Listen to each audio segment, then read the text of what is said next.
तो 12 का मैथ से स्टार्ट करेंगे, ठीक है।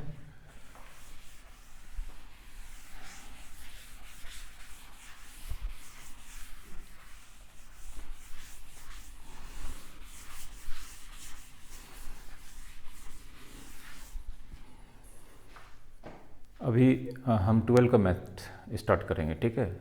और 12 का मैथ्स में अभी हम रिलेशन एंड फंक्शन का चैप्टर स्टार्ट करेंगे। Relation and function, relation and functions, ठीक है। ये क्लास 12 का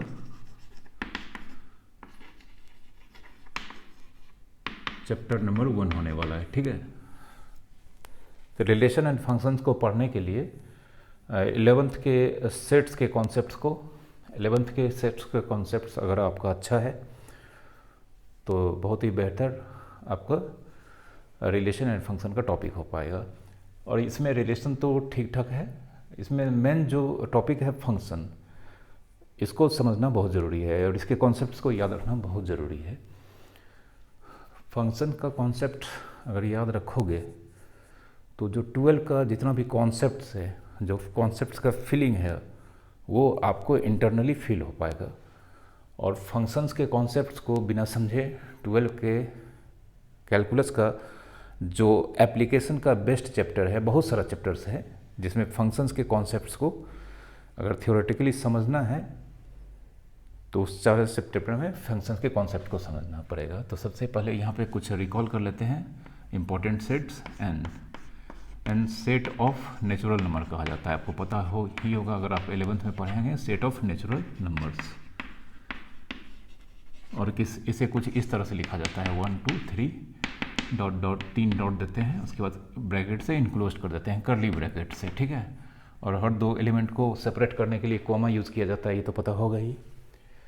ये 1 2 3 के बाद 3 डॉट ये शो करता है कि इसमें काउंटलेस एलिमेंट्स है, ठीक है।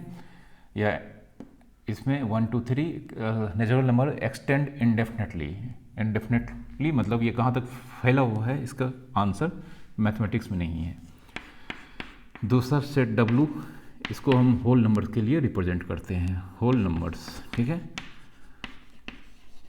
ये मैथमेटिक्स में W अगर कहीं पे लिखा हुआ है तो समझ जाना है कि ये सेट ऑफ होल नंबर्स को रिप्रेजेंट करना है। नेचुरल नंबर के फैमिली में सिर्फ 0 को अगर हम शामिल कर देते हैं तो ये आपका होल नंबर का कलेक्शंस हो जाता है, ठीक है। नेक्स्ट Z और I, ये इंटीजर्स के सेट को रिप्रेजेंट करता है, किसको? इंटीजर्स, ठीक है। इंटीजर्स सेट्स को रिप्रेजेंट करता है और इसका शुरुआत 3 डॉट से होता है, फिर -3 -2 -1 0 1 2 3 फिर डॉट, ठीक है। ये सारा 0 के राइट साइड जितना भी इंटीजर्स है ये पॉजिटिव इंटीजर्स कहलाता है, 0 के लेफ्ट साइड जितना भी इंटीजर्स है ये नेगेटिव इंटीजर्स कहलाता है। 0 ऐसा इंटीजर है जो न्यूट्रल है, 0 एक न्यूट्रल इंटीजर है, ठीक है, इसको याद रखना है। 0 is a neutral integer. Plus 0 लिखेंगे, -0 अगर कहीं दिख जाता है तो -0 नहीं लिखना है, गलत हो जाएगा, 0 लिखना है, ठीक है।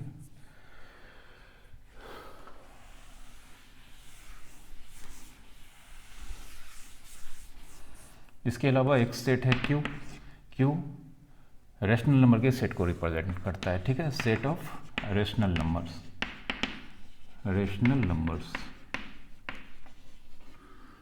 ठीक है, सेट ऑफ रेशनल नंबर। और ये जितने भी इसमें नंबर होते हैं वो एक वेरिएबल x के वैल्यूज़ को रिप्रेजेंट करता है और ये x का वैल्यूज़ का जनरल फॉर्म p/q के फॉर्म में होता है। p बिलोंग करता है इंटीजर से, q भी बिलोंग करता है इंटीजर से, लेकिन q 0 के इक्वल्स नहीं होना चाहिए, ठीक है। जैसे एग्जांपल 2/3 7/11 -11/13 0/6 या 0/7 3 2 1, क्योंकि सबके नीचे 1 अवेलेबल है, ठीक है।